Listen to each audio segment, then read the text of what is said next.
Good morning. It's now just about 8 o'clock on the morning of Sunday, the 28th of February. I'm Andy, and this is my allotment. Been a couple of weeks since I did an update, and the last update was the competition, and I'll tag the competition and results rather onto the end of this video when I've done. But I thought I'd give you a quick look round and show you what I've been doing over the last 2 weeks, which, to be fair, isn't a great deal. Because last weekend I was busy all weekend. I was also out all day yesterday, and so this morning is the only time I had really to come down and do something. Little bits moving on though, so I'll show you what's been going on.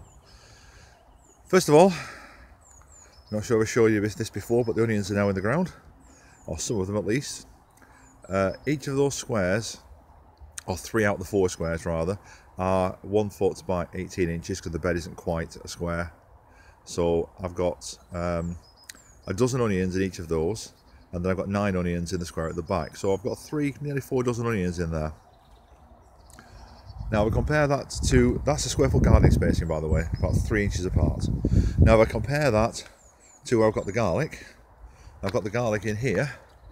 Now this is 8 inches apart, and I have got 4 dozen garlic in here, and the 4 dozen garlic are taking up probably 20 square feet. Whereas over here, excuse the sunlight, the nearly 4 dozen garlic are taking up just over 5 square feet. So a quarter of the space for about the same sort of number.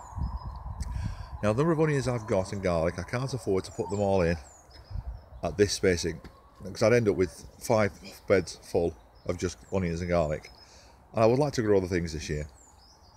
So what I've started doing at the top here is putting them in the beds in the square foot spacing, but not with any square foot wires or whatever set up for them. I'm just basically trying to cram as many in as possible. The celeriac in the corner are going to be going shortly. There's 5 left. One of them, as you can see, with loads and loads of foliage, doing really well. A couple others dying back, and there's one tiny one in there. I really like them. I do like them. I have them in soups and things like that.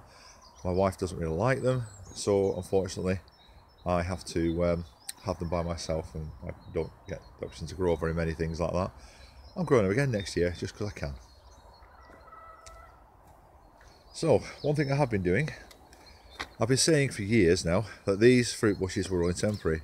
I've got black currants, I've got red currants, I've got gooseberries in here. They've been in here now for 3 years. They were put in the first year I was in here in 2012. I've started moving them. As you can see, there's 2 black currant bushes gone from there, and I'm going to start working my way down. Now these started as twigs. We were given twigs in a bucket by our secretary here, Diane, and she said stick them in the ground, they might grow. They grew.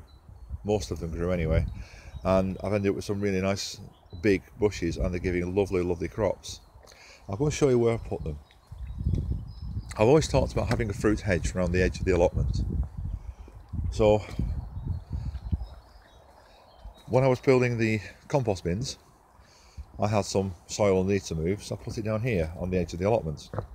And here are the 2 black currants. Now let me just cross over. Now this is the path that runs down the back of my allotment, and ignore the mess at the top, that's all going, hopefully. But what I'm going to do, along here, and just on this edge of the pond,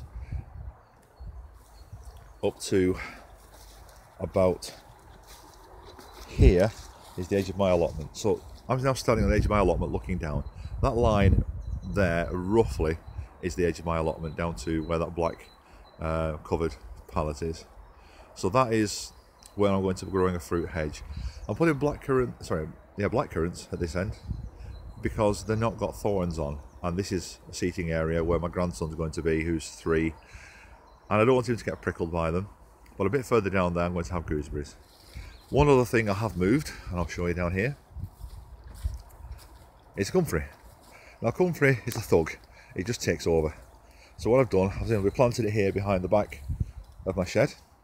It will grow. You can't kill comfrey, it just refuses to die. So that will grow and cover this entire area, and I'll trim it back to stop it getting on the path, but it's basically going to take up space.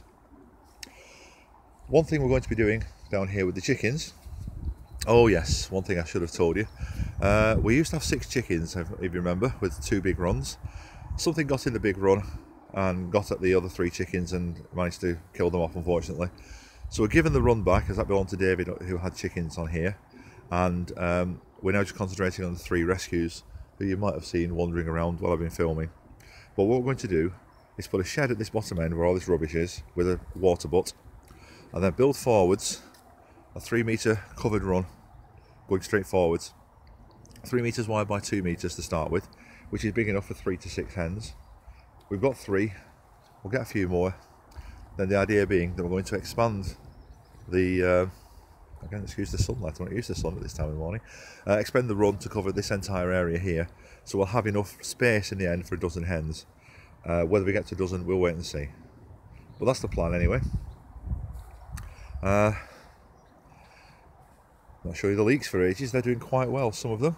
Some are getting quite nice, some are nearly ready for taking as young leeks, others are going to stay on for a little bit longer, and some are absolutely pathetic, like these 2 here. I don't know why.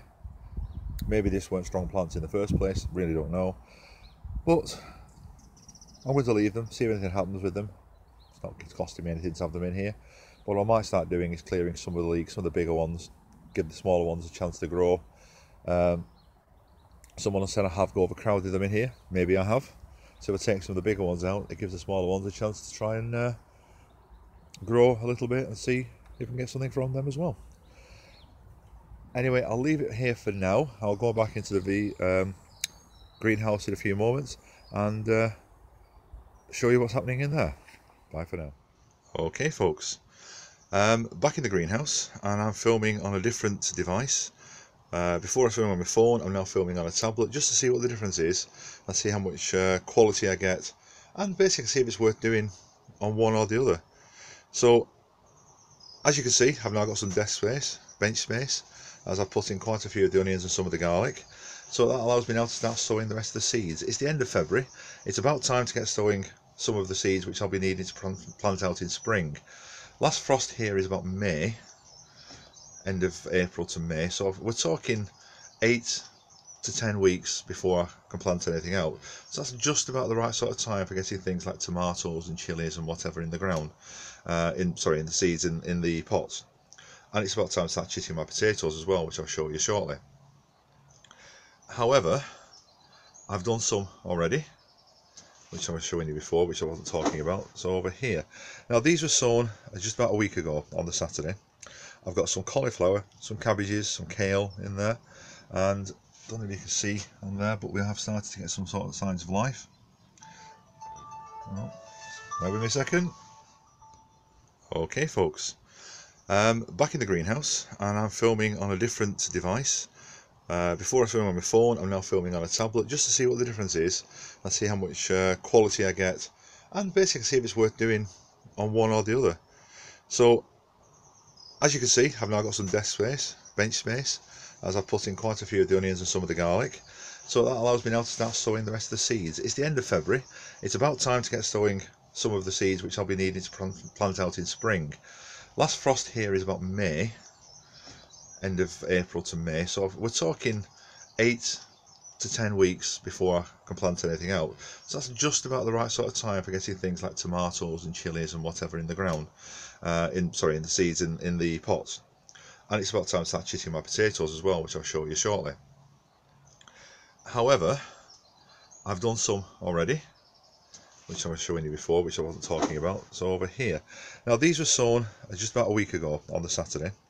I've got some cauliflower, some cabbages, some kale in there, and I don't know if you can see on there, but we have started to get some sort of signs of life. Oh, bear with me a second. Okay, so it's now time for the competition results. As you can see, there weren't many correct entries. A bit disappointing with that. 700 views, but only 10 correct entries. There were a couple of incorrect entries, but these are the 10 of you. So I've got a random generator on here. I'm going to flash it around. Where it stops, there's the winner. Gaynor Bailey. Well, congratulations, Gaynor. If you get in touch with me via, if you look at my channel, or look at the About, there is a private message button. Send me your email address, and I'll get in touch, and we'll organise send these seeds out to you. Congratulations, Gaynor, and commiserations to everybody else. Well, thank you very much for entering. I do appreciate it, and I'll see you next video. Bye for now.